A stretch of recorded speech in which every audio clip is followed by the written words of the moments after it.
Sarayashki made his game debut in the last set with a set of bad team members. Has anything gotten better in the change from set 2 to set 3? Well, what does the team do now?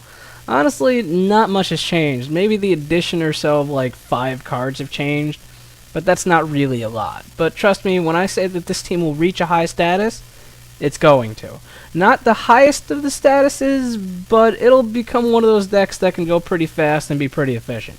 Is it good? Well, still not yet. Sarayashki needs its items to work, and without them they can't fully function, and the sad thing is that you didn't get any good items in part 3, so it's not going to really be all that great. Pros?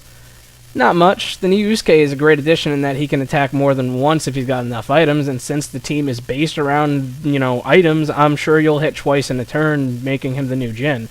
Cons? Well, still lacks necessary cards to make it a good solid deck.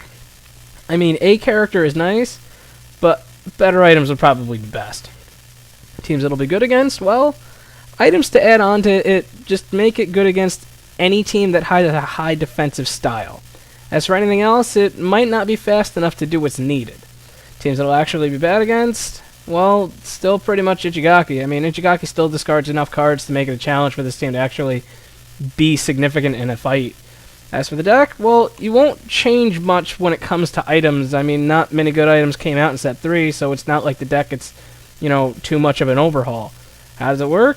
Well, there's nothing really you can specifically set up to take advantage of this team. I suppose Yusuke in a final slot or so will be prepared for the later matches. So I guess him in, match 3 or 4, in case you're hoping to win in the first 3 and not use the cool bar because it's complete balls. But just that's about it. So in conclusion, Team Sarayashki is low on the team list for a while, and soon they'll get their chance to, be up in there in the game ranks and just reek of power, and it'll get stronger with each set, but it will have limited power until it gets there. You can only find out how good the deck is until sets 5 or 6.